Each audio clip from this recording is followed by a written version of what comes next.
It's more than just your output, more than a bike. When you hear your shout out, you know it's all right.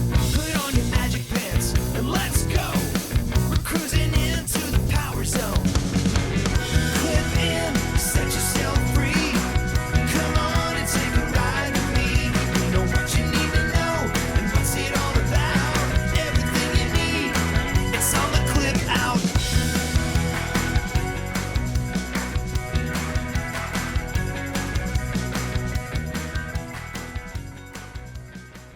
Welcome to the Clip Out Podcast, episode 348. This is Crystal O'Keefe. And this is Tom O'Keefe. Happy Valentine's Day. Oh, happy Valentine's Day. We're recording on Valentine's Day. It will have already happened by the time you hear this, but yes. It's still there today. Yes. This is how we show our love. It is. Our Valentine's. This is our Valentine's Day. So I guess we should start by saying thanks to everyone that showed up for the book club. Yeah, we had so many people. Yeah, that was fun. And one of them was Ross Rayburn. It was Russ Rayburn. And wow, what a delight he was. I feel like we got some really fun information, but also like super deep thoughts. Like it was very enlightening evening. I got tricked into doing a Peloton routine. Yeah. Sort of. Yeah. Ross offered to give you a badge. Yeah. Well, everybody. Yes, but he was going to make one. You started down the road Yeah. of the badges. He was like, "Hey, while we're at it, we should get a badge for everybody." And it was going to be a picture of Ross's face. That was going to be the badge that we decided to do. Yeah, if you are a Patreon member and you weren't able to enjoy the book club last night, and this is for all members, paid or not, you can go over and get the entire recording, minus a couple things that we we had to take out. Yeah. That's why you got to be there live, man. Got to be there live. We got exclusive news that you can only get if you were there, but So there you go. But yeah, if you want to check that out, it's like an hour long of Ross talking about his book and his thoughts on things. Like you can get that over at patreon.com/theclipout. Like Crystal said, that is available at the free level, so you don't have to pay to listen to that. But it does live over there. If you want to wander on over and check it out, we'd love to have you. Also, I guess we should announce our next book for the book club. Yes. So this will be in our March book club. So the second Tuesday of March, whenever that is, because I haven't looked at a calendar. And it will be at 7 p.m. Central, 8 p.m. Eastern. We will be discussing the 5-Second Rule by Mel Robbins. And if you haven't figured out yet, these books are all written by authors who use Peloton, and Mel Robbins is one of those authors. So awesome. And you should also say that the one coming up after that. Oh, yes, thank you. So people that are slow readers like me, we will be reading Made. It's like it has a subtitle. I can't remember, but it's Made. And it is. I've read that one. It's such a good book. I haven't read the 5-Second Rule. Turned into a Netflix show. It was, which was also great. Yeah. If you haven't seen it. I have not read that one, and I it's been on our Kindle, and I've been thinking like, oh, I've heard good things. Maybe I'll try that. And I thought, oh, I'll read that when I get done with the book I'm reading now. And then I made the mistake of the book. And as I've said before, I'm a very slow reader, and I'm reading like the longest book in the world right now. I just finished the first chapter of The Winds of War. So if for people whose parents had that book laying around, because it's pretty old book. It was very popular, I guess, in the 70s, but it's like ka-thunk. It's massive. Like I think like if you put it next to a paperback copy of The Stand unabridged, it's still bigger. It's got length and girth. Well, according to your Kindle stats of how long it's going to take you to read, I'm not sure you're going to be done with I know. that book. I'm not sure either. It's funny. It was like average read time 21 hours, and then I log in at the end of the first chapter. It's like you have 46 hours. That's how slow I read. So, and I wish that was something I was doing for comedic effect, hyperbole, being absurd to make a point. No, that is literally how long my Kindle told me I have to read. So well, might have to burn some PTO. Yeah. if I want to get caught up. You'll just start taking it whenever you do all those MOD shifts. There you Yeah. go. I have a hard time focusing at work. Yeah, to that's read. because people pop into your office every Even when 10 they seconds. don't, I just have a hard time. But anyway, so we're also doing bingo. So let's do a bingo call out right here for people. Oh yeah, I had the name in there and you took it back out. Whoops. Oh no, and I I have to go open it all up again. I'm sorry. I thought I was ready. Sorry, anyway, We organize differently. we do. What the And- difference is you organize. Okay, so bingo call out number 1, Mariana Fernandez. There we go. And she's just delightful. So you should take that class. So what, pray tell, do you have in store for people this week? Well, that's a good question. We are going to talk all about this GymKit situation. It's a whole kerfluffle. Yeah, and we're gonna talk about that. There's all kinds of things going on there. Also, there's some interesting articles that came up this week about walking workouts and also TikTok's new foray into shopping and will it affect Peloton? We also have a visit from Angelo from MetPro, and we talk about the finding your own personal levers for change. We also have some instructors in the news. We have some celebrity sightings, multiple celebrity sightings, a new artist series, competitor news, and we have some instructor news and another bingo call out as well. Awesome. Well, before we get to all that shameless plugs, don't forget we're available on Apple Podcasts, Spotify, YouTube, TuneIn, iHeart, wherever you find a podcast, you can find us. While you're there, be sure and follow us so you never miss an episode. Maybe leave us a review. That is super appreciated. You can also find us on Facebook at facebook.com/theclipout. While you're there, like the page, join the group. You can sign up for our newsletter at theclipout.com where you get all the links and stuff sent to you. And you can also find us on Patreon at patreon.com/theclipout, where for $5 a month, you get ad-free episodes, you get all sorts of bonus content, and you get our love for Valentine's Day. But anyway, it's a great, easy way to support the show. We try to keep the cost minimal. $5, that's not a whole lot, right? So anyway, if you're swing on by there, we'd love to have you. And you can also watch all of these over on YouTube at youtube.com/theclipout. So there's all that. Let's dig in, shall we? We shall. Peloton in the news. GymKit. Ooh, First off, what's a GymKit? that's a great question. Okay, so GymKit is this thing that lives in the Apple verse, where if you have an Apple Watch, it connects automatically to machines. So, like in my experience with a Bike Plus specifically, Right. I would take my little Apple Watch, and as the class was getting ready to start, I would wave it in front of the little sensor, Right. and then boom, I would be starting. It would automatically be tracking all of my metrics on my watch. And that, of course, would go to my profile. It would go to my Apple Health. Like everything was happy. Go straight to the NSA. Exactly. Right. Yeah, for sure. All that. For sure. Yeah. So GymKit. Yeah. So does that make sense? Yeah. It is. I as much as I can understand, since I don't have Apple product. Yeah, I mean, everybody who has an Apple Watch, and whether you have Apple Watch or not, you also can have Apple Health. And that is one of the things that people really like. They like to fill their rings up. In fact, there's like whole competitions, which I don't really like the competitions, but lots of people do. Sure. And it's kind of like with Peloton, like you make it work for however you need it to work, right? So Yeah. being able to participate in those competitions is what motivates people. Therefore, they need to be able to make sure that their data is filling up their ring. So if they took a class and it didn't count, then it's kind of like you didn't get credit if you're doing one of these competitions, right?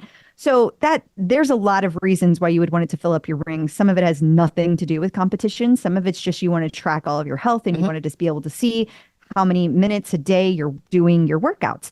So at any rate, where things stood Monday is Peloton rolled out to some I guess they started sending out emails to people. If you were a GymKit user, you were on record as a current GymKit user, then you got an email saying we're no longer going to use GymKit. Now we're going to use this thing called one-tap tracking, which one-tap tracking still connects you to the equipment and you can still get your information. And in fact, it still fills up your rings. But there is a very common misconception that it does not fill up your rings. So people were very upset about that. But it's interesting because the benefit of moving to one-tap tracking is that it would be across all equipment, right? So your bike or Bike Plus, your tread, your rower, whatever, you would be able to get that information. But the masses have spoken and they are very, very upset about not having GymKit access. So can they not have both available? I don't know the answer to that. Okay. Let me tell you, after days of asking a lot of questions, we don't have many answers. Gotcha. What we do know is as of this moment, and that could change tomorrow, as of this moment, Peloton plans to reverse gears and they plan to use GymKit for the foreseeable future. That is a direct quote, for the foreseeable future. Okay. So in my mind, still someday could change. Like wrap your head around that, people. Right. But I think that this just raises more questions than answers. Like what questions has it raised for you? Well, why are they changing it? Like, we know that a lot of Peloton users used to be Apple users. We know that from our own download situation. But I think it's a pretty small segment of those people that also use Apple Watches. And Apple Watches are very popular. And if you're an Apple user and you have a piece of Peloton equipment, I would think you probably have a greater likelihood of also having an Apple Watch. Maybe I'm not saying it correctly. It's not that I don't think that they don't have an Apple Watch.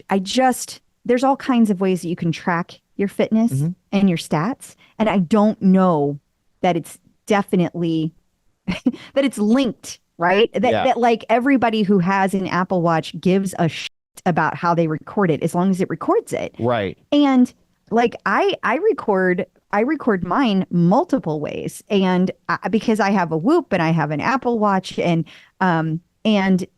sometimes I even use my Polar strap whenever I'm doing like my testing with my Stride, or if I'm testing for the VO2 Master. Like there's all of these things that I'm using. Right. So I guess it's just, to me, the larger point I'm trying to make is I can't believe, out of all the things that Peloton has taken away and people have thrown a fit over, this is the one that they caved on. Right. There's got to be a bigger reason. They're saying it's members that made them change. And I'm sure that is true to an extent. Right. But what's the other reason? Like, I can make guesses all day. Like, I don't know what that reason is. Like, do you think potentially, for example, that there is some kind of legal repercussion here? I mean, when Peloton first released the Bike Plus, one of the features was listed everywhere as GymKit. And that was back in 2020. They still had it all over everything. Right. So that was a big deal then. Do you think that there is like some kind of legal thing for not keeping it on there? Like, can people say, hey, you removed a feature because there's a lot of people that bought a Bike Plus specifically because they could make it work with the GymKit. Right. A lot of people. Huh. And they are mad. Yeah. And so I just find it really strange that many people were that upset that they were able to get Peloton to change their mind. And like, look, I'm just saying, when I think about how many people have complained about, I don't know, customer service, they keep saying they're going to change it. It hasn't. It has not gotten appreciably better. Now they're making changes. And that's a lot harder thing to just flip a switch on and change. So fair. Hey, people, be nicer or be better. Like, that's like... No, that's fair. That's a lot more nebulous to correct. I don't know. There's a million things that I think of, that like they didn't make the right statement or Every time they purge a class. yeah, like and they have reverse courses on 2 classes that I know of, but like very small, right? Yeah, like and that's a much easier, simpler fix if you had any sort of sizable number of people super upset about the absence of a particular class. Like how many people did it take before they removed they said their details about removing the Kanye classes? Like that was several days. Yeah. And some of it's just that like Peloton they get quiet and you never know what that means. Like, does that mean they're planning a change? Does that mean they already had it planned? Like it was so weird because this week they started rolling this out on people's tablets. They started sending these emails out. All this stuff started coming out. The Verge has an article on it. Every other outlet out there like used the Verge article and then wrote another article about it. And it was everywhere. I just find that so strange that all of that came from a small subset of people. That just is really weird to me. Really weird that they're reversing courses. It just feels like a bigger story to me. Yeah, I don't know enough about that end of things to even hazard a guess. I don't know. It does not mesh with what I've seen them do in the past. And I really don't want you to get the impression I'm saying that they don't care about the members, because it's truly not what I'm saying. Right. I'm sure that was a portion of this. And a lot of times when you see this clamoring about give us this thing back or make this change, like Peloton has data. And so maybe that's all it is. Just because somebody's loud doesn't mean that they have enough people to actually move the needle, right? That's fair. I mean, obviously we don't see the data. And I was surprised because I was just kind of reading through the lines of this conversation, and it's like part of what they were saying on the record, so I'm okay to say this, is that, they only sent out emails to people who use GymKit, right? Which means that they can tell if you're a person who like uses GymKit, and it's just crazy to think that it's that granular. But to your point, Tom, there is data. So maybe I'm picturing it as this small subset, and it's really like, I don't know, 1 million people. I don't know. Right. I also any thoughts on why they wanted to get rid of it in the first place? Well, they did not elaborate on anything. My assumption, and is truly my assumption, is that the one-tap tracking is available across all of the equipment. So like, to me, they could just code for one thing and be done. Right. And that would give the user, the member, a better experience too, right? So I don't know. I don't know why, but that's just what I assumed that it was. Now, there's also, a lot of people who I wonder if didn't get emails that use GymKit because there's been a lot of problems with the technology in general not working. So I don't know if the technology hasn't been working because they've been making this change. Right. I don't know if it hasn't been working because there's other problems or what. Maybe they just find it buggy and they Could think be. one tap works better, and they were like, let's just get rid of it and switch to this because it'll work on the other thing, so who cares? And the other important thing to note about one tap tracking that I feel is important, and I don't think I said it already, is if you use the Apple kit, the GymKit, right, that is within Apple's world. Mm-hmm. If you use the one tap tracking, that pulls it into Peloton's world. So it becomes Peloton's data. Gotcha. So I think Maybe that's what's driving it. that could be a very important reason that they wanted to go down that road. Yeah. So, I also think that, it's interesting because a lot of people that do use Apple, there's a lot of people just want the data. And I think that if they're going to move forward, if Peloton is going to continue using this one tap tracking, if they're going to continue to use the GymKit, and maybe someday move over to that one tap tracking. The hope is that they'll be able to do it so it's seamless. Like you can't even tell as a user. It has all the same data points. That would be my hope. But who knows? I can't believe how upset people got about it and how much traction it got. It's just such a simple thing. Yeah. But I guess Apple people, they get Apple because they like that it's very plug and play. All the Apple things talk and you don't have to think about it. And if all of a sudden you're saying you might have to make a change, like that's jarring for people. I guess if it's still filling your ring. Sure. I don't know why matters. Yeah. Maybe it does matter because it's not giving that specific like power output. I don't know, because it wasn't even supposed to take place until the 27th of this month. So like, what is it that people were seeing that they were already upset about? Right. That's what I'm confused. Yeah, no, like, that's fair. I don't get it. Yeah. Well, moving on to other stories, stylist.co.uk wrote about how much they dig walking workouts. Did you get a chance to read this? Of course not. Okay. Well, first of all, I just think that it's another, we're seeing another example of the tread getting traction. Yeah. And I also think that's important because this was written in the UK. But I think something that I have always felt about these workouts is that you can underestimate how much you're going to enjoy them. Like you have said so many times, Tom, that like people who are seasoned runners, and I think this goes for walkers as well, like, why do I need somebody to tell me how to walk? Right. Why do I need somebody to tell me how to run? I got it. Yeah. Yeah. And don't get me wrong, you can totally do that on your own. But I think for me personally, it's just so much more engaging and I'm going to stick with it more. And I think I'm not the only one that feels that way. Well, clearly not. Miranda Larby feels that way too.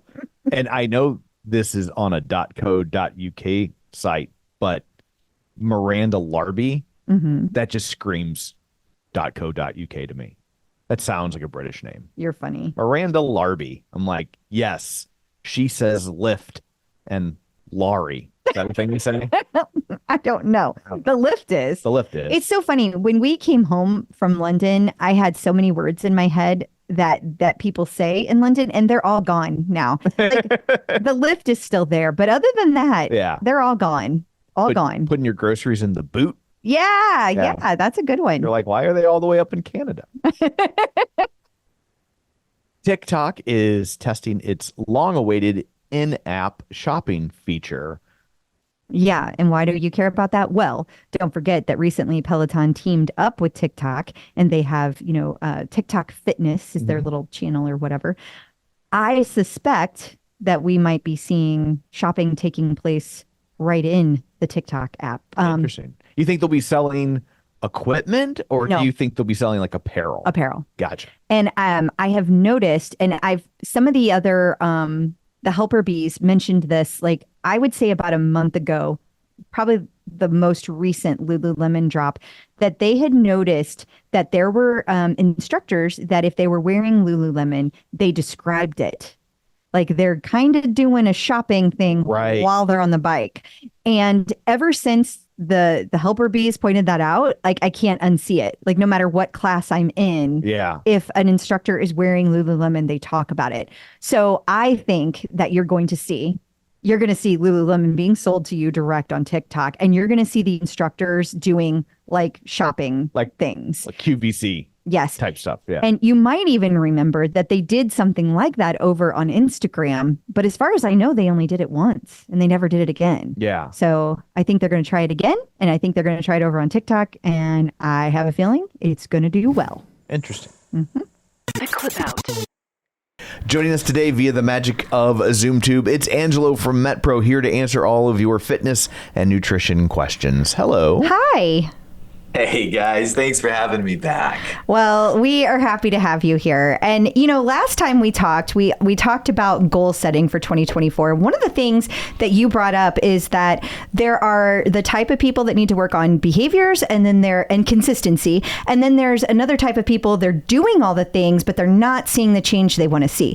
So what I wanted to ask this time is, how do we understand what our personal levers for change are if we're one of the people that's doing all the things?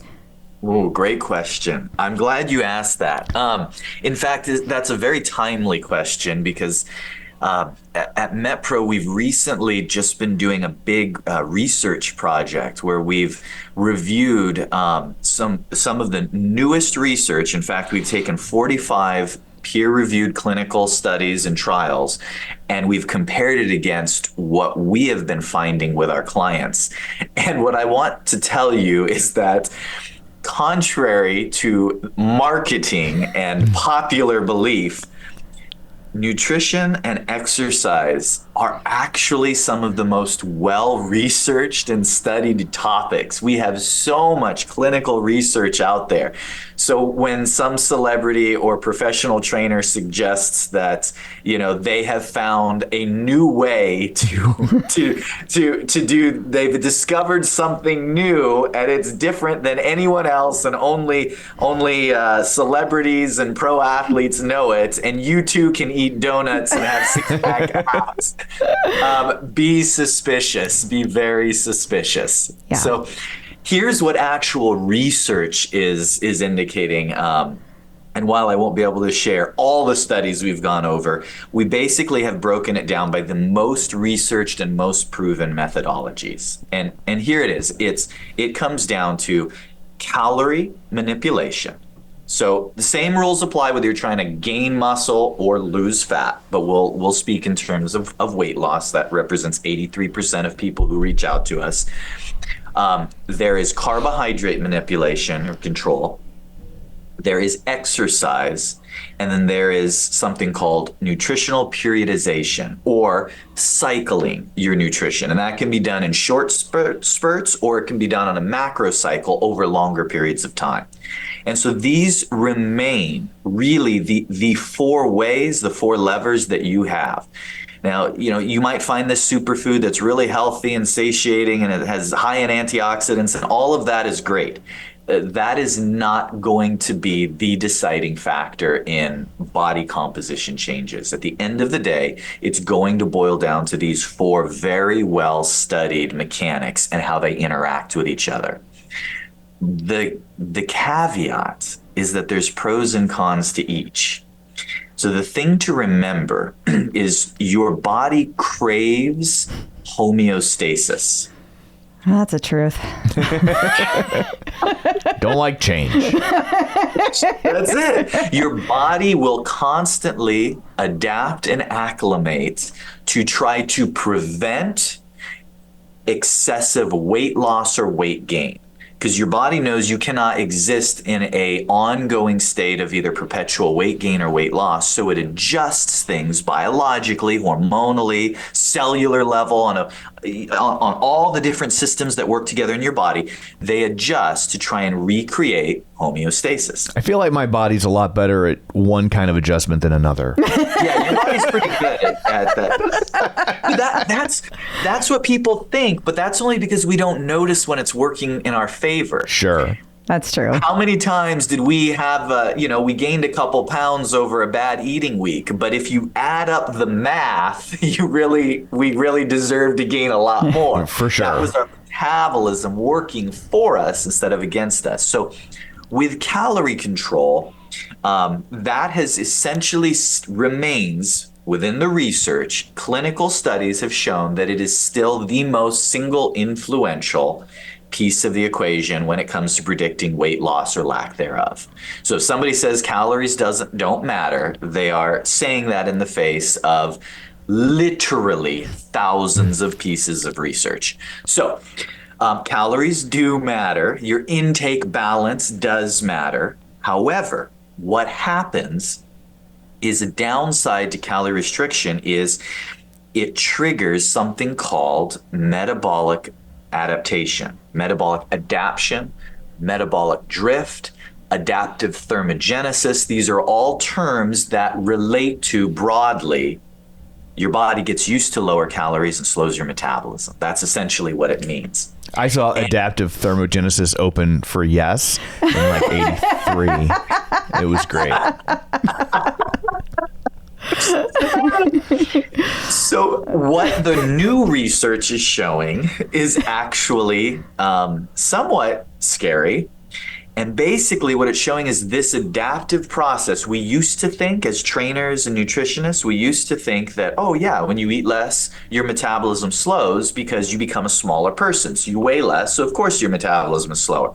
But what all the new research is showing is like, yes, while that is true, that only accounts for a tiny bit of your metabolism slowing. People's metabolism slow way more than the 5 pounds of weight they lost. Explain that.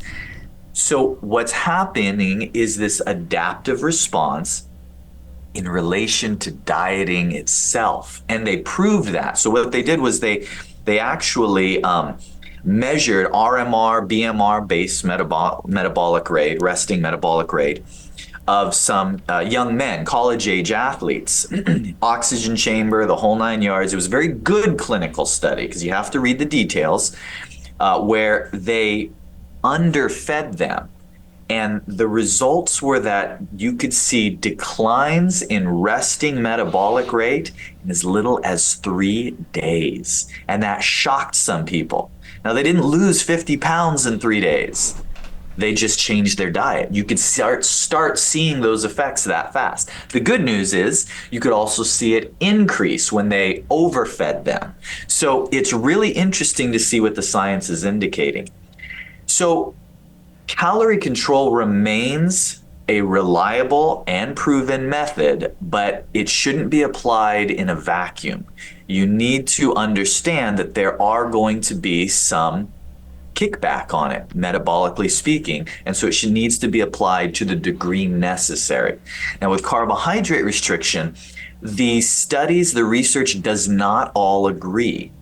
So some research basically still remains that calorie restriction is the bigger factor. Other research indicates that actually with carbohydrate restriction, you can lose weight a little quicker, or you actually can lose a little more weight. And it does seem to indicate that that is the case. The reason not all the research is in line with one another is largely because some of that increased weight loss can be chalked up to hydration fluctuation that is associated with low carb dieting. You lose water. So each gram of glucose or glycogen in your muscle and livers is stored with 3 grams of water. Much of that is depleted quickly, therefore resulting in some water loss when you restrict carbohydrates. Be that as it may, there is still a body of evidence that indicates, despite that, it can still enhance weight loss. And there is some research that indicates, especially with specific groups, it can help control sugar cravings. It can help stabilize blood sugar and other things like that. The downside is you will still experience some metabolic drift. And when you restrict carbohydrates, what we've learned is that your body becomes more carbohydrate sensitive. So there's that to weigh. The third proven, studied lever that we have is exercise.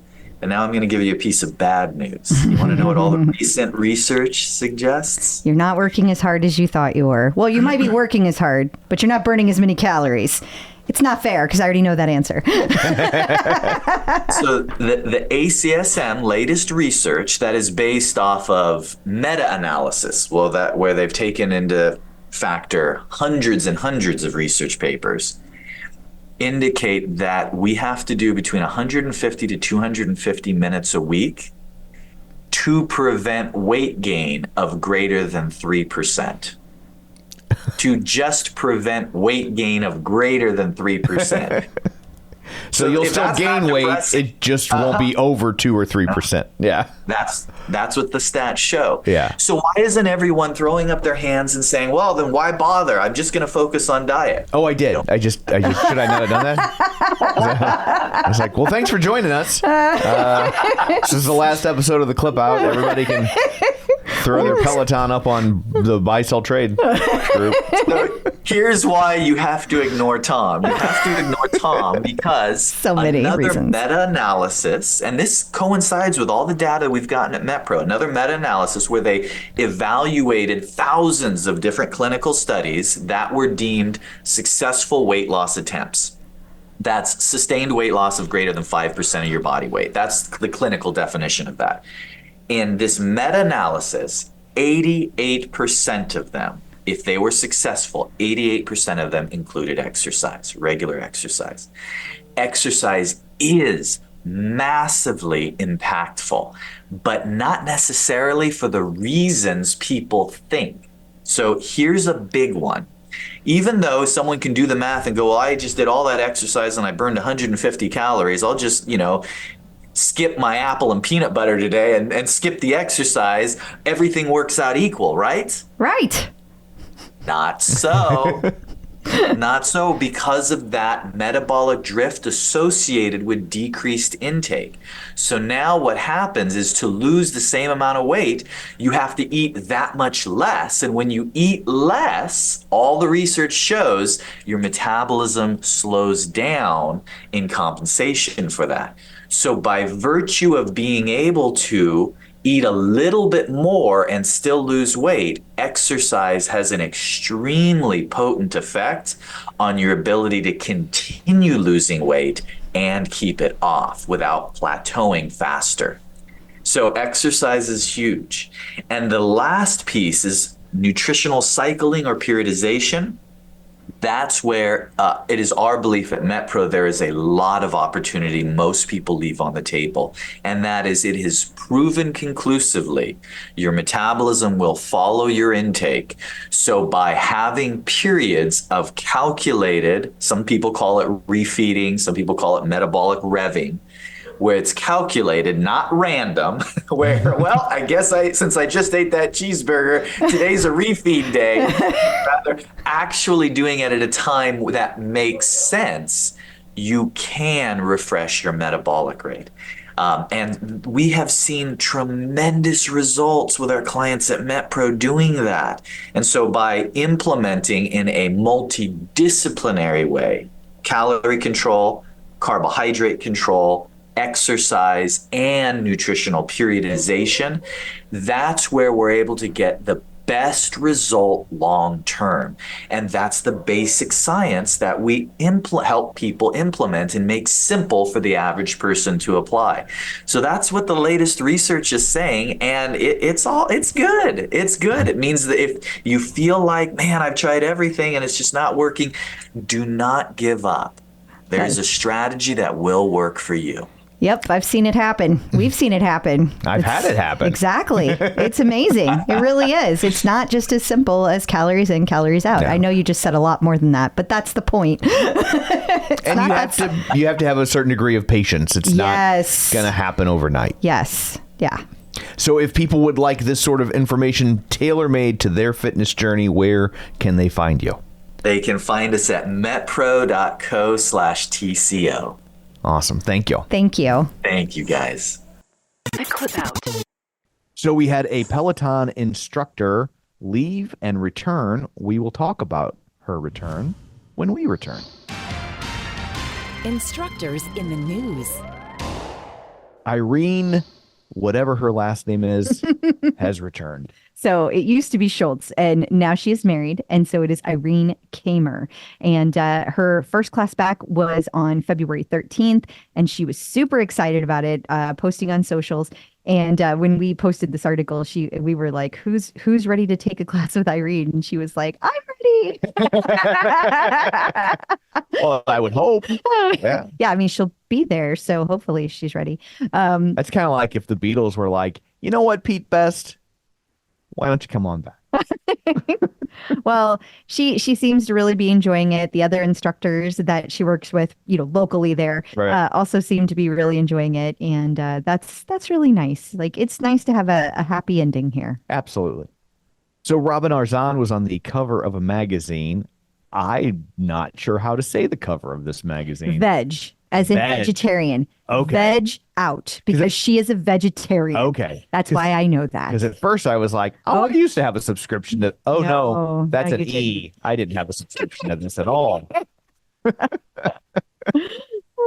So she is gracing the cover of Veg Out. She is. And she is also wearing a Brittany Allen outfit. Yeah, I mean, this is great for Robin, but I think that we all know she's been on her share of magazine covers. Mm-hmm. What is super exciting is that Brittany Allen is on her first cover of a magazine. Oh, nice. That's really exciting. That is. It's just nice to see all of that come together. It must be a very difficult issue because she's wearing yellow.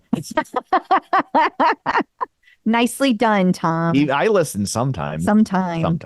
Also, it says that she tells all, but I bet she doesn't. I doubt she does. I feel like that would never be a thing. So back to this veg thing. Okay. I just don't think the word reads like you should say veg when you abbreviate it that way. I don't have a solution, but I feel like it should read like veg. But it's always been that. Like you've heard people say, I'm just going to veg out. No. Verbally, like veg makes sense, but spelling it this way, it's like when you say fridge, like we add a D to the word. Sure. Right? But there's no D in refrigerator. That's but when true. you say fridge, you don't spell it F-R-I-G. That's true. Yeah, I don't know. When I saw it, I just knew that that's what it meant. And I didn't have any question about it. But you are the same individual that I get into an argument with every single time over the nasal thing. What is that stuff called? It's called Mucinex. No, it's Mucinex, and you call it Mucinex. Because Mucinex doesn't make any sense. Well, that's still the name. It does not clear up your mucus. I'm just saying that's what they called it. Well, they're wrong. But that's what they called it. I don't care. I'm going to dead name Mucinex. What do you think about that? They got it wrong. I guess you identify with the mucus. I don't, but they do. So when it clears up my mucus, I will call it Mucinex. That's my hard stance on that. Well, at any rate, it's Veg Out. Yes. Matt Wilpers announced that he will be running the Boston Marathon. That's pretty cool. That's pretty cool. I would have thought he had done all of the marathons by now. Yeah. I just like he's always exercising. So It's kind of the gig. It is. Yeah. I mean, it's exciting. And I love seeing all the instructors do all of these like world majors. It's fun. And that's great that he's chalking another one up. This is a really good picture. It is a really good picture. It's very like visually appealing. Yeah, it's a very dynamic for just a picture of a guy running. Yeah. Like how off, but just the background where I don't know where he's at, but wherever he's at, it's cool looking. It is. I always wonder about people who take these pictures when they're running. Yeah. I'm like, okay, so did you do the trick where you have your camera on something and you keep running at it, trying to get the perfect shot? Or do you just have somebody with you? Because there's nobody around him.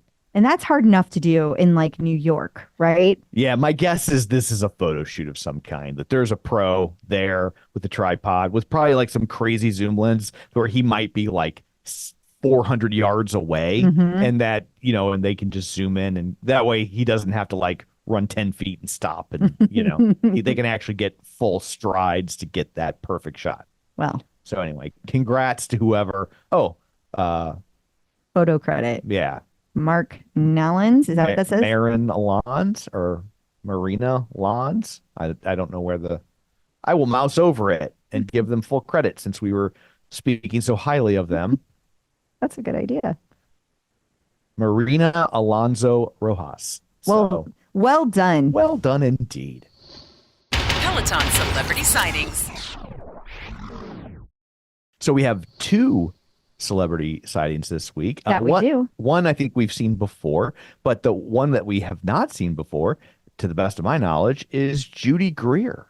Well, I didn't think we had seen either of them. So that's interesting. So I know you told me, but for the people who may not know, what is Judy Greer famous for? So Judy Greer has kind of made a cottage industry out of being the best friend in romantic comedies. I think she was in 27 Dresses and I'm trying to think other things. Maybe 13 going on 30, one of those kind of movies. She's in a lot of that kind of stuff. She was also on Arrested Development. She played Jeffrey Tambor's secretary, the one who kept exposing herself to Michael and then accusing him of sexual harassment.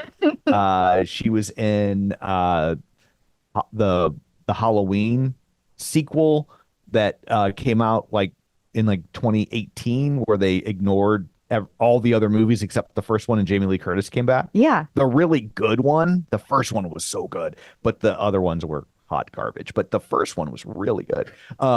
So yeah, she's in all sorts of stuff like that. Like you would totally recognize her if you saw her. She was on 2.5 Men. She had a reoccurring role in there. I think she popped up in The Big Bang Theory a couple of times. So yeah, she's been in lots of things. Well, welcome to the family, Miss Judy Greer. And also, Donna Mills spoke to Fox News Digital about how she stays so fit. She is 83 years old. I refuse to say 83 years young because it just sounds condescending. I rue the day someone refers to me as a young man trying to ingratiate themselves. Yeah, you will read them the riot act. I will. Yeah. I will then be the old man yelling at a cloud. But but she's probably most famous for being on Not Slanting. Yeah, that's what made it stand out to me. I don't remember seeing this before, but maybe we did. Yeah. But I just think that's really cool. First of all, that she's 83 and she's still in amazing shape. Congrats. Yeah, this article doesn't have any pictures of her, but she looks great for 83. I've seen other pictures of her and different things because Instagram, not Instagram, but Facebook knows what you're thinking and then feeds it to you. Yes. Right. And so they know I'm always thinking about old time television. So I get fed a lot of stories about old time television. Yeah. So she pops up in my Facebook feed sometimes because of that. What? Your old timey references. Yes. That's me and my classic television. So, but anyway, so yeah, good for her. Yeah, that's fun. Coming up after this, we're going to tell you about the latest artist series and which competitors are teaming up to try to take down Peloton. So stick around. Peloton artist collaborations. The latest artist series features Green Day. Always exciting when it's a band I've heard of. Listen, I'm really excited about this. No, I'm it's not good. going to lie. When meditation's lost its fun, you're fucking lazy. That's the song there. Would you like to hear my Green Day story? Of course. So, when I was working in radio back in the day, Is this short enough that we can include it here, or do we need to put it over on bonus? oh, maybe we should put it in bonus. That's up to you. Okay. What a tease. Well, we are gonna the other thing we just talked about, moving to bonus, we are moving that to bonus. So Okay. if that makes time for this. Yeah, we're already pretty deep. That's okay. We'll do it in bonus.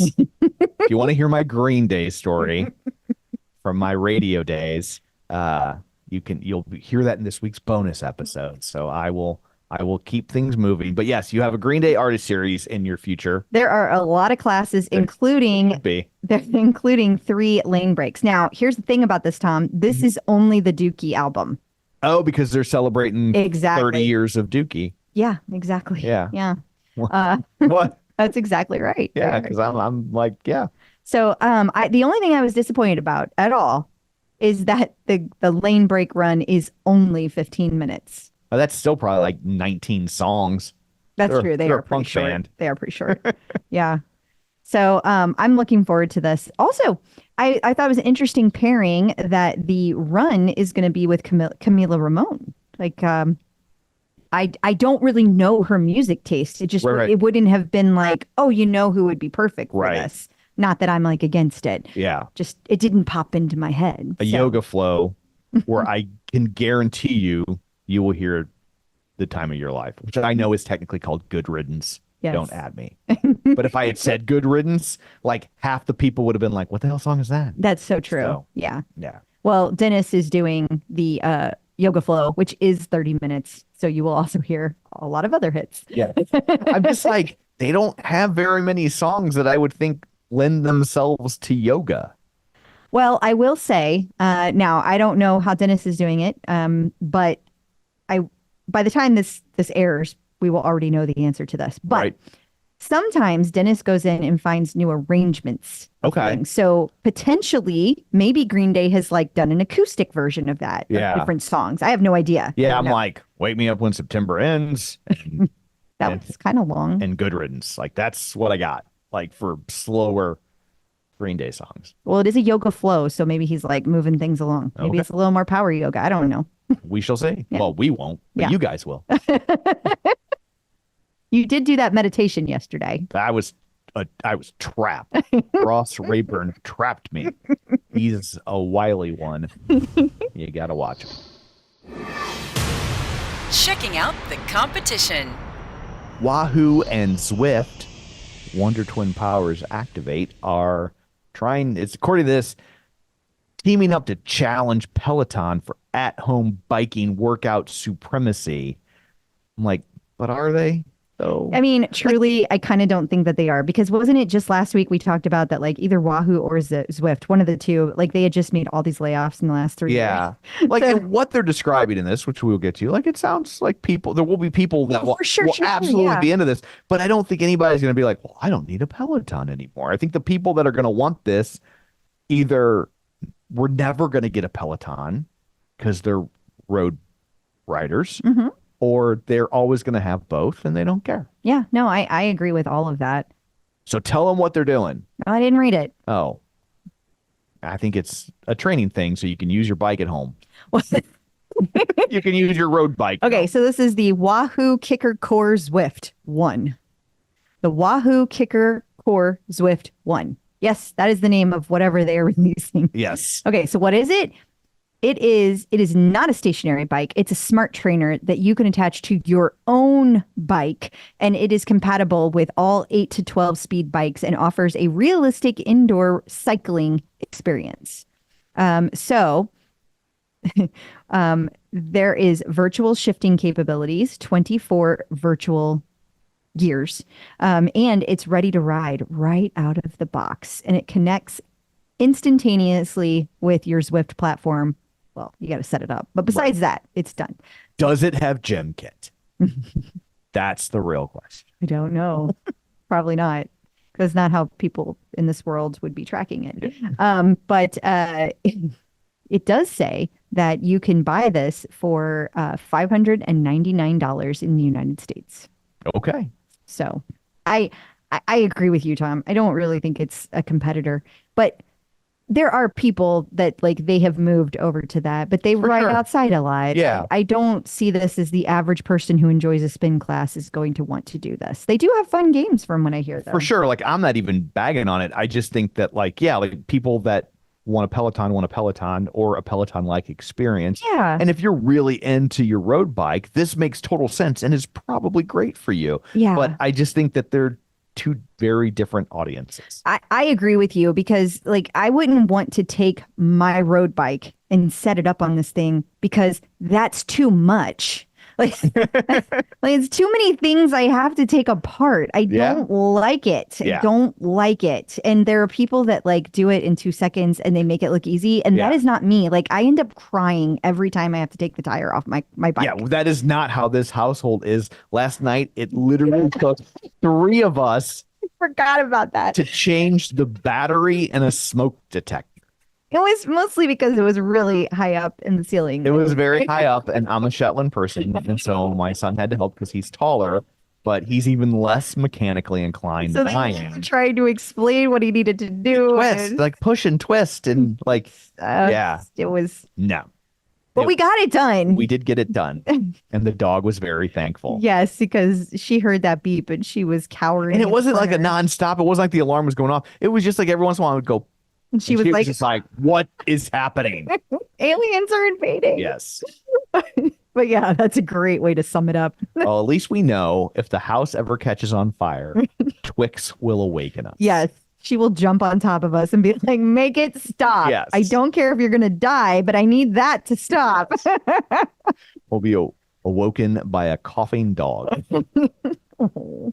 Even more sad if she didn't wake us up. Stop. New content. So let's start with bingo announcement number 2.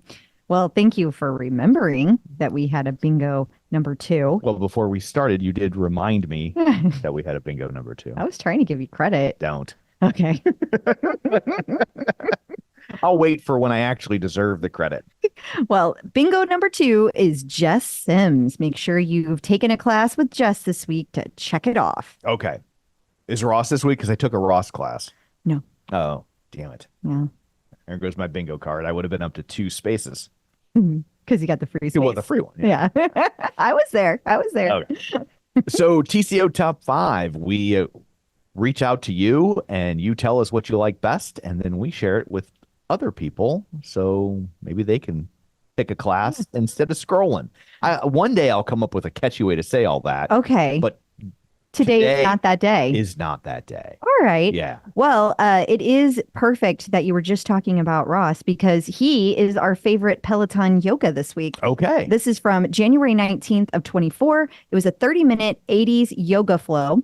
And Kate Anthony, she says that 30 minutes 80s yoga flow was great. The music was great and Ross was so funny. Now, you got to realize that when Ross is funny, he goes into major dad joke time. I love it. I love it. I love it so much because he cracks himself up while he's doing yoga. And there is nothing funnier than watching somebody grin at themselves. It's almost as funny as the jiggle giggle. Not quite, but almost. It's pretty good. I don't know what you're referring to. So number 2, favorite Peloton Pilates. This comes from Kristen McGee, and that class took place on February 2nd of this year. Mindy Jensen submitted this. She says she's so happy that Peloton has started incorporating props into Peloton Pilates and bar classes. Oh, can a Carrot Top Artist Series be far behind? No. Oh. She knows that Kristen's first 30-minute class with the ring was a top 5 pick when it came out, but she loved this one too. The ring adds another level of resistance and challenge to Pilates because it engages your muscles that much more. She always feels it the next day. I would think the ring would really get your heart rate up too, because that little girl is so scary. Like, where'd she come from? This stringy hair. It's a different kind of ring. Looking like a Alanis Morissette baby. Number 3, favorite Peloton ride. So this one is from Tunde. It's the 30-minute Timbaland ride from February 8th. Now, a lot of people were excited about this one. Kimberly Ray Jessup shared that it was not just her favorite class for the week. It's now one of her favorites of all times. It made her top 10 fave evers. Not sure who it bumped, but what a killer playlist and fun class. She was fire. Number 4 is favorite Peloton walk. Okay, so this took place on February 10th of 24. It was a 30-minute country pop walk with Rebecca Kennedy. And Rebecca Allen said that she really enjoyed this country walk. It featured popular country hits from the 2000s, with the exception of John Denver during the cool down. But it was an excellent low-impact workout with great vibes. She's healing from an injury, so these good vibe walks are just what she needs, and this was amazing. Okay, and finally, number 5, the favorite Peloton unstackable. It's my girl Susie with the 60-minute 80s run. Listen, if you have not taken an 80s class with Susie, you need to get on it. Here's the thing. Carrie I. Frank said that Susie's 60-minute 80s run, it was daunting amount of time because it was 60 minutes, but it was a perfect playlist and it was an achievable pace. So that equaled success. Also, let's take a gander at This Week in Peloton. Okay, so they've added a new collection, the Workday Reset. So this helps you take a break from whatever you're doing, and it helps you refocus your brain. It's going to help you refresh your mind. It's a 20-class collection that has a bunch of short workouts that don't require any equipment. So you've got body weight strength, low-impact cardio, and chair yoga, as well as meditation and stretches. Then we've got another new one called Hack Your Commute. So this is interesting because they kicked it off with a literal commute run in London. Okay. And they want to get people that are already commuting, turn it into a positive thing by doing a run. So this particular collection contains fitness and mindfulness classes that blend seamlessly into your journey. So that's going to help you get to work faster. Okay. And then there is the monthly mantra yoga and meditation. So Kristen McGee is bringing yoga, meditation in a new stack. So she's going to be kicking it off this week on the 13th. And it's going to be a 30-minute beginner yoga flow and then a 10-minute kindness meditation right after. And of course, they're on demand. I got to say, that was one of my favorite Godzilla movies. Godzilla versus Mantra. Yeah. That's a good one. I highly recommend it. Then we have Power Zone Country. So if you like country music and you like Power Zone training, Denis is heading up a 30-minute class that's going to be featuring your favorite country hits on the 17th of February. We also have new Groove Ride instructors. Yeah, so Denis and Camila have now been officially added to the Groove Ride roster. And this week, there was also a special class that was a Groove class. It was a 2-for-1, Emma and Leanne, that took place on the 13th. And finally, for this segment, wait, no, this is not finally. Second, finally, and ultimately, there were some Valentine's Day classes you might want to check out. And I have to say, they were actually, this particular article was more about the Galentines. It was both. It was both, right? So I guess maybe it's just that I was more excited about the Galentine's classes because what they did is Galentine's Day is officially on the 13th, right? So they had 2-for-1. So like the 2-for-1 I just mentioned, that was Leanne and Emma. Technically, that was Galentine's. Okay. And then my gals, Susie and Joscelyn, teamed up for a walk plus run yesterday. And there were several, like they did Ash and Katie on the rower. That was another 2-for-1. I thought that was really fun. And then Ash should have had a class on the 14th because it was Ash Wednesday. That's true. But I was a bit disappointed though, because I went to go take this walk plus run with Susie and Joscelyn yesterday and could not get in at all. Like the completely servers were crashed. Like it was dead. And I tried. Was it your GymKit? No, because it doesn't work with the tread. So that never would have been a thing. But I did try turning the tread off and on. And every time I came back, it was just not starting. And I tried on the app and it was just like, this is not a class. This is not real. It's not happening. So after 15 minutes, I gave up. And it was fine because I had already done my real workout for the day. I just wanted to hang out with these ladies, but I didn't get to. But I did take half of it this morning. So that's a whole nother story. Yes. Yes, it is. And finally, for real, Peloton celebrated Lunar New Year. Yeah, lots of, there were some fun classes that took place and there were some lane break classes for Lunar New Year. And so that was kind of closer to I think it was more like Monday, like last Friday over the weekend. So Gotcha. Friday, Saturday, Sunday. So all this week, there were a lot of things hit this week. In case you missed it. The Bring Your Own Energy collection is restocked and in new colors. Yeah. So now it's navy and white. And I don't know if people went as crazy. I didn't check, but last time they went super crazy. It was sold out in 20 minutes. So congratulations to Callie. Yeah. I don't have energy, so I You can't bring it? I can't bring You can't bring your I own? can bring no energy. Peloton birthdays. We have one birthday this week. It is on February 19th, and it is from our book club guest, kind enough to join us. It's Ross Rayburn's birthday. Well, happy birthday to Ross Rayburn. How Absolutely. wonderful. So hope it's a good one. Yeah. He'll be 53.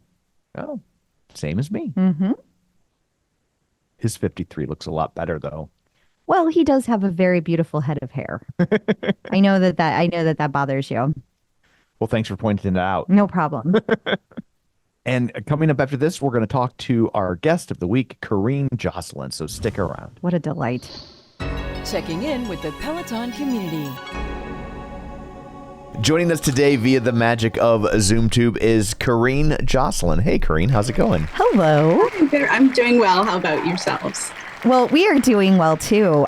Man, your post that was on the OPP, we affectionately call it the OPP, the official Peloton Facebook page. Holy cannoli, that was inspiring.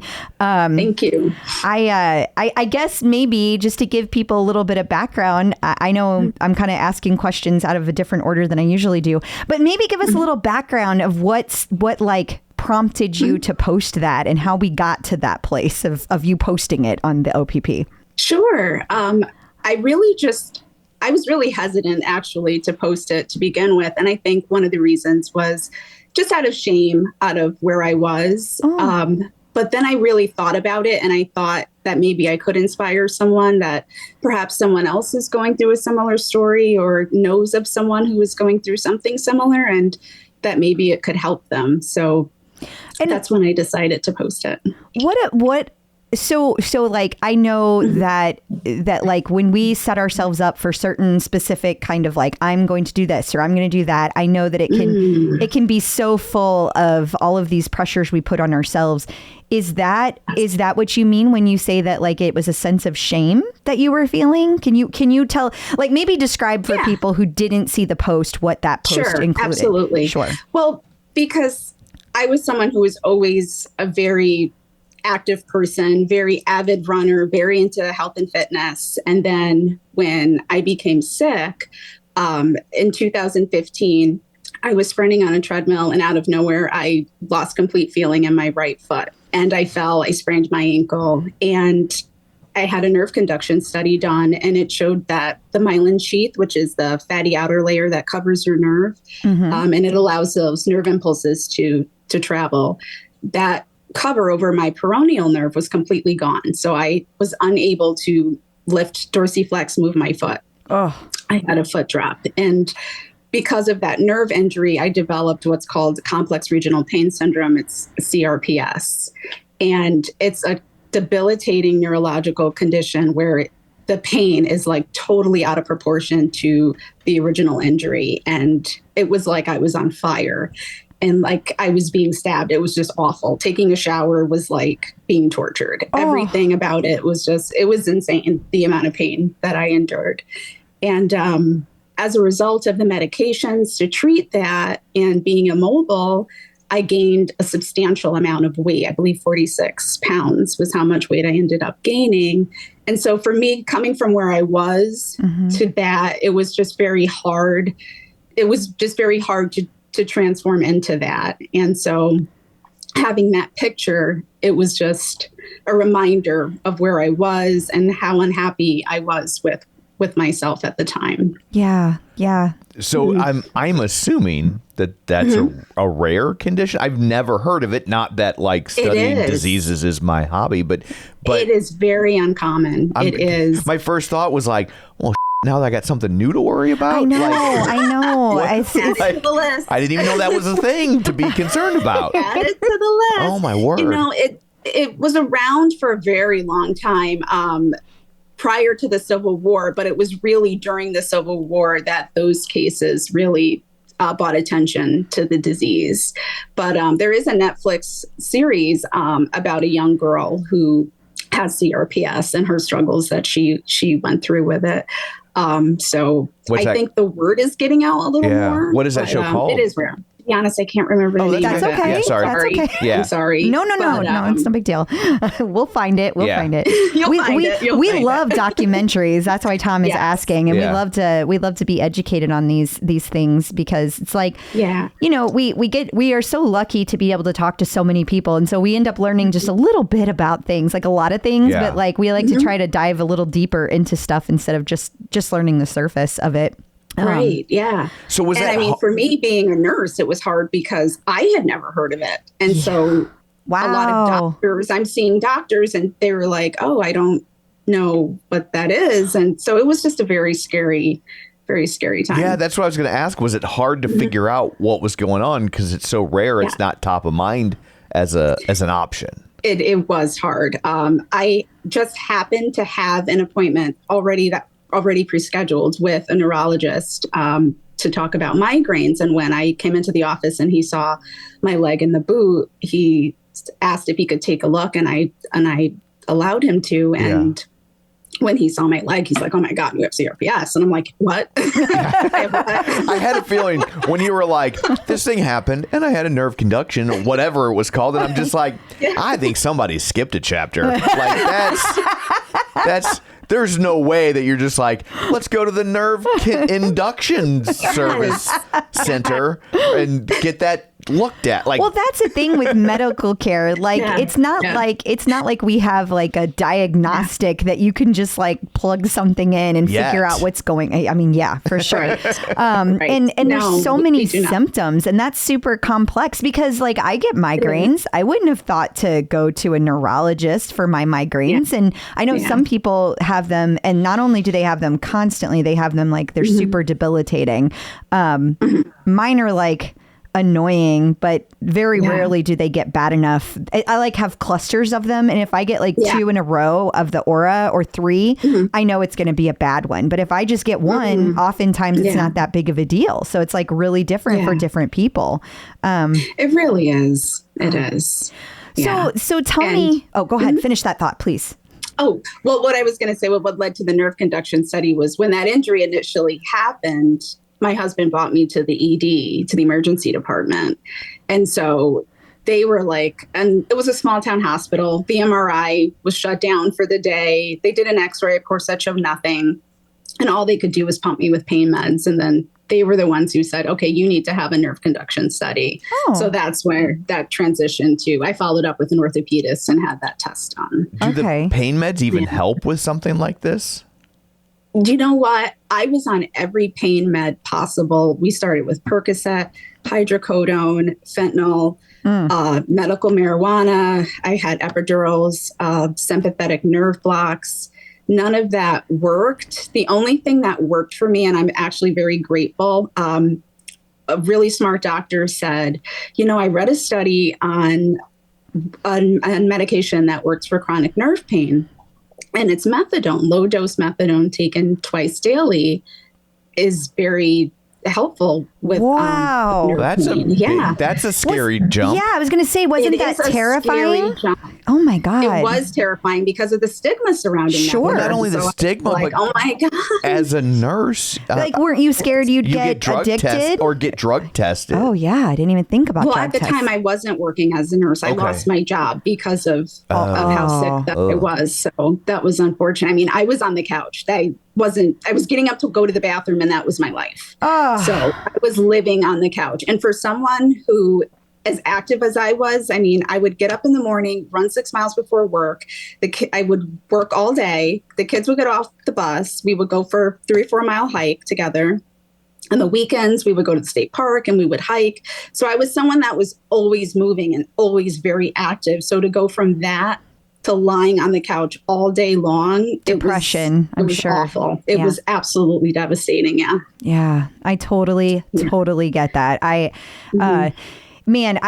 So last February, I mean, it's almost a year to the day, actually. I was out running and I got hit by a car. And I mean, nothing compared to your story. Don't get me wrong. Cause I did recover very quickly and I was very, very fortunate. But like that time frame, like it has taken me forever, like to get my head right. Even though I've been, working out, even though I've been able to do things, it's like still there's just something that feels a little bit off. And it's just never kind of gotten back to that part before.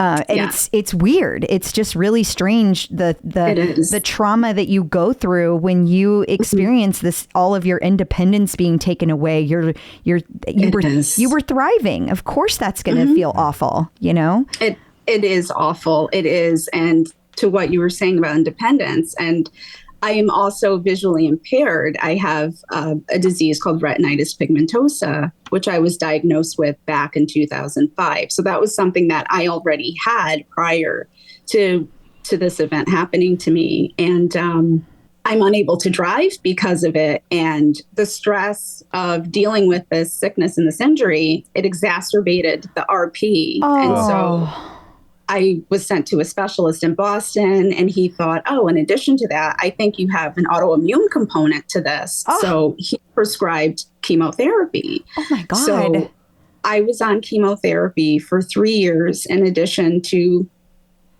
trying this drug, this pain med, and this pain med, and this intervention. And it was just a really, really hard time. I bet. How did the chemo mix with the nerve condition? Was that problematic, or were they kind of like not affecting each other?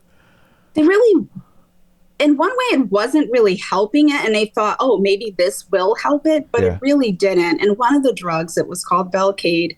It causes neuropathy. That's one of the side effects. So at times I felt like it was making me worse. And then I started having the numbness and tingling in my fingers. And so it just, I just didn't know if it makes chemo more intense to have a condition like that, as it's Oh, I see. progressing. So I think he's Yeah. saying like, if you already have like all this pain from nerves Right. and then you add something on top of it, is that going to make the condition actually more painful instead of like because the chemo is Yeah. already doing damage? I really didn't experience that. Right. That's good. So I'm grateful for that. I didn't feel as though it made that component worse. No. Well, that's A good. small Yeah. consolation. Yeah. Well, at what point in this like journey that you went through did they say to you, you're never going to be able to run again? Like how soon into this did that happen? It was right when I went to the neurologist's office. When he saw my leg and he saw that I couldn't flex or point my foot, he immediately went on this list of things that I would never be able to do. And I remember just thinking, oh my God, my life as I know it is over. This is like a death sentence basically to me. And I know that there are worse things that can happen to a person, but I get it. that was my livelihood. And on top of it, not being able to drive, I rely on walking a Right. lot. So to not be able to do that as well, it was a lot. It was bet. too much. Yeah. So is this something that's like curable, manageable? Does it like how did it work for you? Yeah. Because it doesn't sound like everyone ends up in as positive a place as you are. So Right.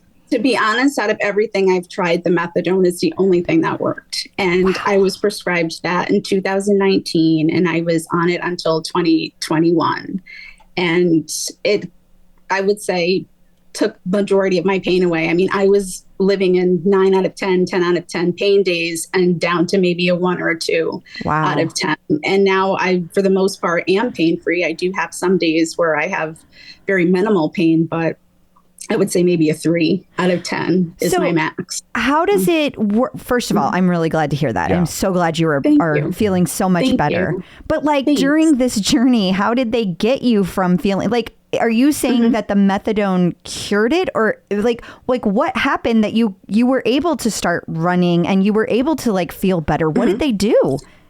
Because of the methadone lowering my pain so much, I was able to tolerate physical therapy.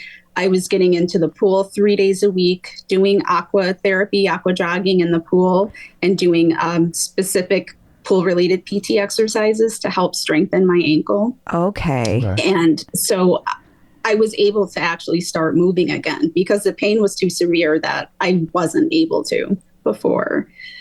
Wow. So if they stop prescribing the methadone, how do they know you're at a point where that's okay? And like, does that mean it's gone, or you've strengthened the muscles to where your strength overrides it? Like, what's the metric there?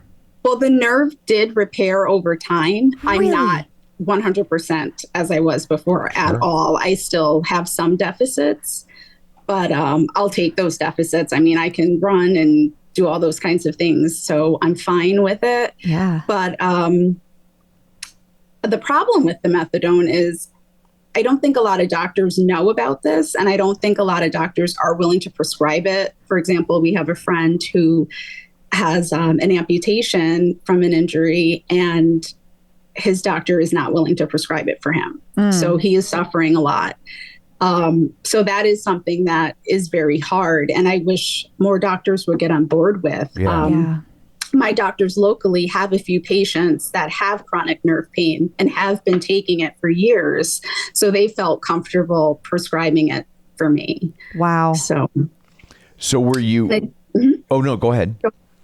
So I don't want to say that it necessarily cures it, but I think what it does is it resets some of those neurons in the brain. It resets that constant firing of pain, because I've been off of it for years now and I'm doing well. That's crazy. How scary was that to like go off when this thing had helped so much and now they're like, time to wind this down? Was that nerve wracking? I was terrified. My doctors weren't pushing for me to go off of it. I was, because I'm a very minimalist person. The type of person that I was, if I had a headache, I wouldn't even take Tylenol or any over-the-counter anything. It's just me, the type of person that I am. Yeah. But I asked to go off of it, and so they worked with me, and I was able to do it. Wow. Wow.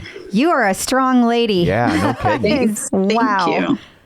And speaking of strong, I mean, through all of this, like that was your goal. Like you wanted to go and run a marathon after all of this. And so what made that the number of miles that you wanted to do? Is that because you had done it before and you were like, I want to get back to there? Or was there some other factor?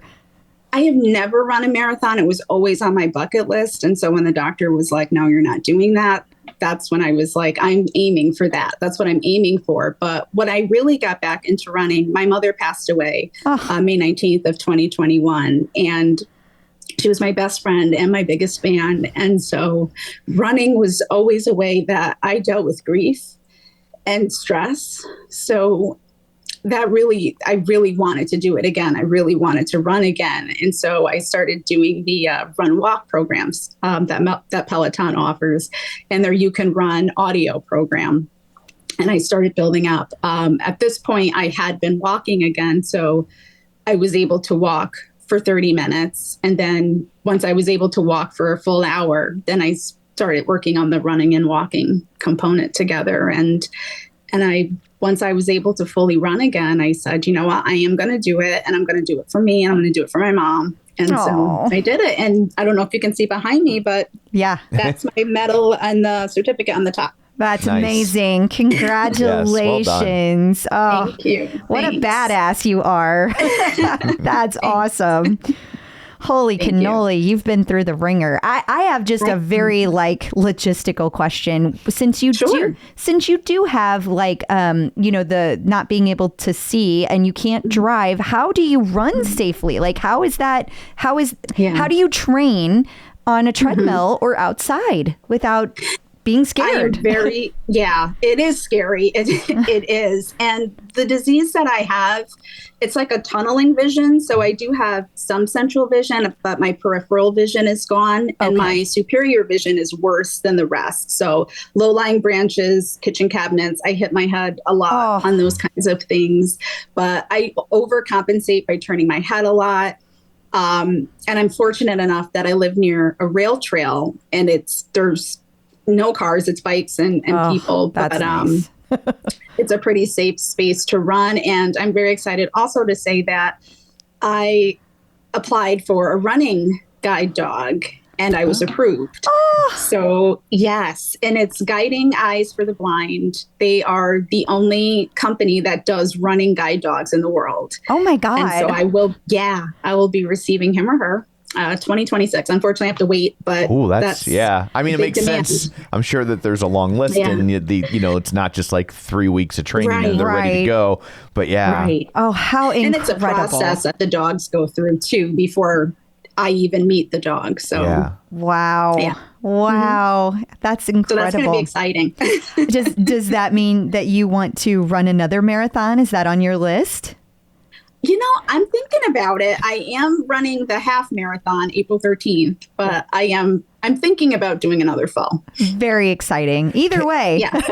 And this might not be something you know the answer to yet because you don't have your dog yet, but can dogs do 26 miles? Oh, great question. Yes, the person who started it, he ran several full marathons with his dog. Wow. The German Shepherds definitely can. Yeah. Yes. Mm-hmm. I never thought about this. I read they could with my speed. Yeah. She'll have a seeing eye turtle. Yeah. So that's appropriate. Yeah. But I read this article the other day about a drug that they're testing for dogs, and that there's some sort of chemical that seems to make little dogs live longer, that they just naturally have, which is why little dogs live longer, right? And I never thought about it through this prism when I read the article, but they're saying that they've had really good results. They give this medicine, this shot, however they do it, to bigger dogs, and dogs that normally live 8 to 10 years are living 12 to 15. And I just thought, as you were telling that story, I was like, well, that's going to be a bigger dog, right? That's going to be a German Shepherd or a Labrador Retriever or something. And I was just like, oh my God, how amazing would it be too if a dog like that could live another 5 or 6 years to take the pressure off of having to replace the dogs so you can continue like living your life fully. And I just kind of connected those two stories. I'm like, oh my God, that would be an amazing attribute. And the article said that not only do the dogs live longer, but that they tend to live better. So like, in the last couple of years, like we had a dog that was German Shepherd mix, and in the last couple of years, his hips didn't work right, and he couldn't jump up on the couch anymore, which was probably for the best. But but they were saying that like it also the quality of their life maintains over that time period. So they're still being able to do the things that dogs want to do. So anyway, it's a total sidetrack, but But no, that's very interesting. Yeah. And I think that would be great because when we first moved here, our neighbor, she is blind. She has a different condition than I, but her vision is a lot worse than mine. Like she can only see shimmers of light. Oh. And she has a seeing eye pony. What? And yes. And so when she and I were talking about it, she said, I've been blind my entire life. And so I have gone through a lot of seeing eye dogs. And she said it was just too much to go through that every 8 or 9 years. So she got the pony because the pony lives, I believe it's about 30 years. Wow. So, yeah. Okay, but like, again, just pure logistics here. How do you take a pony like into on a plane? Yeah, or like dogs can go to so many places. And I'm like, a horse, even a small one, can only go to so many places. Like, So she's limited in that regard, but I watch her navigate through our town, and she is impressive. She really is. She's amazing. That is so cool. I didn't know that was an option. I didn't either, but that she probably spends a lot of time convincing people it's a real thing. Yeah, that's so true. If somebody, like I work at a concert venue, and so people are always trying to like do things like that to get better seats and stuff. And so and you really can't ask them too many questions because for obvious reasons. But like if somebody showed up with a pony, I before hearing this, I'd have been like, oh, bull. Like, I'm sorry, horse. Horse. Like there's like I don't buy a pony. Well, you bring up another good point. I mean, when you have an invisible illness, it's so hard because people, especially blindness fits into a stereotype. You watch movies and everyone has those cataract clouded lenses. They all have sunglasses and the canes. And so it's hard. Like people don't get it. When I traveled with my husband, I had my walking stick with me, and I was also using my cell phone to take pictures, and people were looking at me like, what is happening? Oh my God. Yeah, of course. And someone finally asked me, she's like, I'm sorry if this is rude, but she goes, how are you taking pictures? Aren't you blind? Yeah. I explained it to her. But, and you're so sweet to be so patient, I mean, to explain that to people, because you shouldn't, quote unquote, have to. Yeah. But I can also understand the general, like, what is happening? I can't understand that. Yeah. I know where I work at the concert venue, like we have, like, it's like you don't want to like go up to people and be like, yeah, prove it. But you also want to protect that seating inventory for the people who need it. And so it's like it's a delicate balance to walk, because if there's no checks and balances, then nothing stops people from just being like, well, I want these seats and I don't care about the people that actually need this sort of seating. So like it's a tough line to walk. It is, and I'm sure there are people that abuse it. Yeah. So, I promise you, there's no doubt in my mind. Like I will go places and I will see dogs that have no business having those little vests on. You know what I mean? Like you're like, oh, come on, come on. The dog is chewing on the vest, and I'm like, I don't think that's how that works. I call bullshit. Right. Well, now we call dog shit. Exactly. Yeah. Well, kind of switching gears back to Peloton. I never got around to like how you got into the Peloton world. So if you don't mind sharing that, I would love to hear your Peloton story. Sure. My husband actually purchased the Peloton bike initially.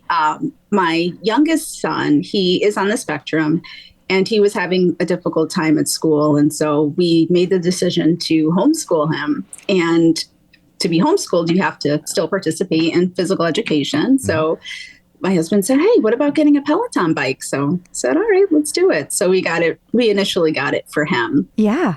That's really cool. Yeah.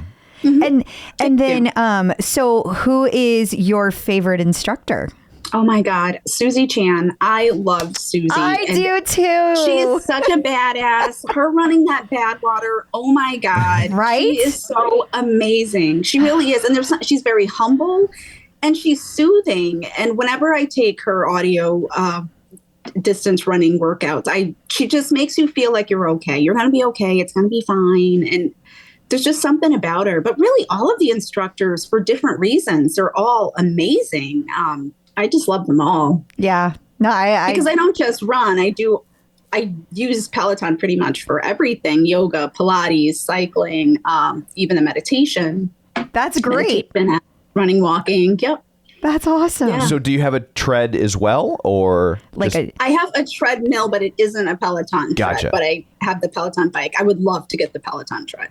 well, one day that one will crap out. And then it'll be time. Yes, It'll be time. It will be time. It will be time. And then I'm going to set up another little treadmill so that on really bad days, the dog can run next to me. I was going to ask. I was going to like almost ask it as a joke. And then I was like, wait, that might be a real thing. Like, do they have like if They do. Yeah. Oh my God, that's amazing. Yeah. All I can think about is the Jetsons, where Astro would be on the little treadmill outside. Sorry, like I don't know if I hurt somebody's feelings, but that's. I tell you what, when that day comes, you need to have your own TikTok channel of just your training videos with your dog.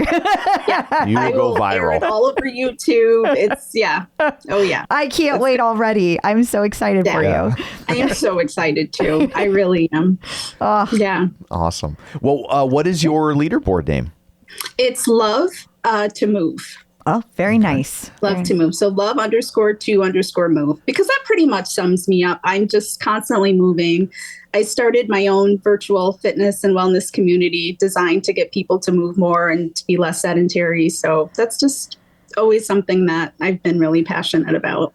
That's fantastic. Being active. Yeah. Yeah. And even on my journey, a lot of people focus on the weight transformation, but for me, it wasn't even about that. It was about being healthier. Right. Because right at that time, I also started to have the non-alcoholic fatty liver disease, prediabetes, and I reversed all of that. And so for me, it was about just really being truly healthy, just being my healthiest best self. Well, yeah, for Careen, sure. I think I'm sorry, Tom. Go ahead. I was going to say the non-alcoholic fatty, like that's what took my mom out. Like she had got hepatitis at a restaurant younger in her life. And so like it was always kind of out there waiting, but like, she had something called at the end, they classified as NASH, and it was like non-alcoholic something. Yeah. And, and the nurses would be like, they trying to be nice, and they'd be like, oh, was your mom a drinker? And I was like, no, not at all. Like, I mean, it's just awful. Yeah. And they're like, that is awful to make that assumption. I didn't even mean it like that. I just meant it's awful that like, it's like one thing when you have like life kind of give you what you perceive as karmic, like back from your actions, right? But like when you didn't do the thing to have that happen to you, and then you still get the and you still get it, Well, I had one nurse that he like doubled down and like, well, sometimes they hide it, and I was just like, we had a liquor cabinet that never like was covered in dust, like I remember when I was in college, like we had a pack of Zima that sat in there for like 8 years. I'm like, if I went down to the refrigerator, there's probably still a bottle of Bud Light commemorating Super Bowl 22. I was gonna say, like it lasted in that refrigerator longer than they ran Zima. Yeah, I'm just like, I feel pretty confident she wasn't sneaking it by us. Like that's exactly. Yeah. So. Oh gosh, that's terrible. So one more quick sorry question. your mom would do that. Oh well, thank you. Like, but one more quick question: were you able to return to nursing, or can you not work, or did you find a different career? I'm just curious I was cleared last year to return to work, and so I was working as a manager at a nursing home, and it was hard because they weren't honest about my hours, and because I can't drive, that made it difficult. Gotcha. So that's when I decided, you know what, I am going to start something on my own. I love nursing. If something pops up, I'll gladly do that in addition to this. But for now, I'm focusing on this. Okay. I don't. Awesome. I'm sorry I get that. Yeah.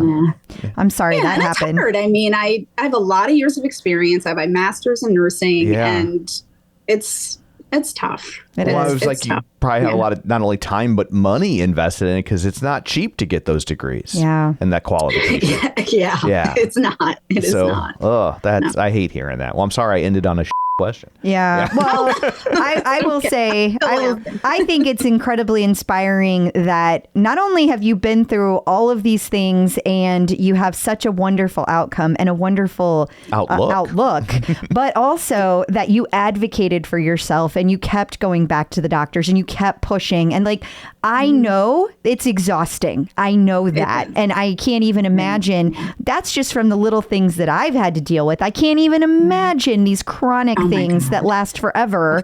And so just my hat's off to you for navigating that so gracefully, because I'm not nice when those things occur. So well, but you know what, go ahead. Oh, I was gonna say is frustrating as I'm sure it is that you don't get to use your medical education. Were it not for that medical education, you might not have had the knowledge or wherewithal to get to an navigate. Answer for yourself. Yeah, that's true. Yeah.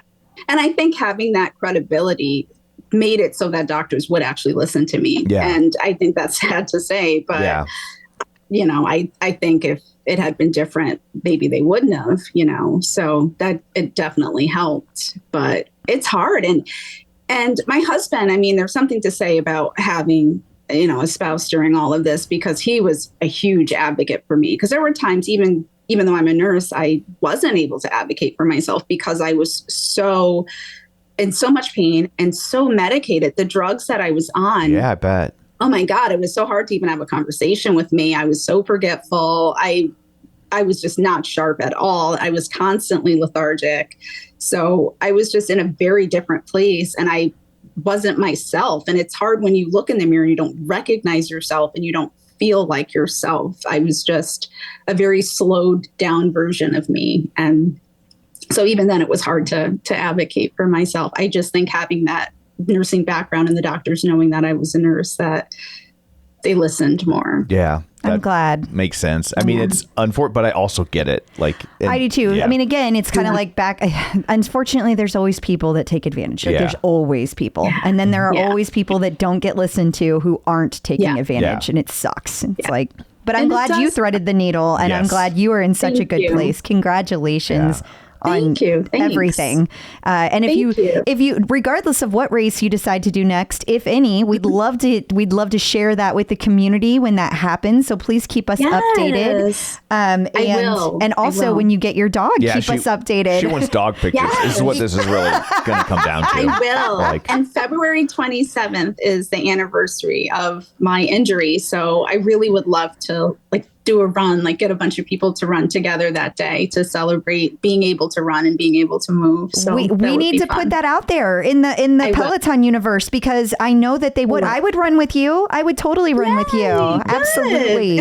So let's do it. Awesome. Okay, sounds good. Cool. We'll do it. And well, thank you so much for taking time out of your day to join us. We really appreciate it. This has been a very fun and educational conversation. Definitely. Oh, thank you. Thank you for inviting me. I really appreciate it and I'm honored. Of course. Well, thank you for sharing so openly. I know it's not easy and I appreciate it, not only on the OPP, but here. Yeah. So thank you. Yeah. Oh, you're welcome. Thank you. So I guess that brings this episode to a close. Until next week, where can people find you? People can find me on Facebook at facebook.com/Crystal D. O'Keefe, and they can find me on all the socials and the Peloton leaderboard at Clip Out Crystal. And you can find me on Twitter at Roger Kubert or on Facebook at facebook.com/Tom O'Keefe. You can find the show online at facebook.com/The Clip Out while you're there. Like the page, join the group. And of course, don't forget our Patreon, where for $5 a month, you get all sorts of bonus content. You get ad-free episodes. If we get them early, you get them early. And this week, you get my Green Day story. So that's it for this one. Thanks for tuning in. And until next time, keep pedaling and running and rowing.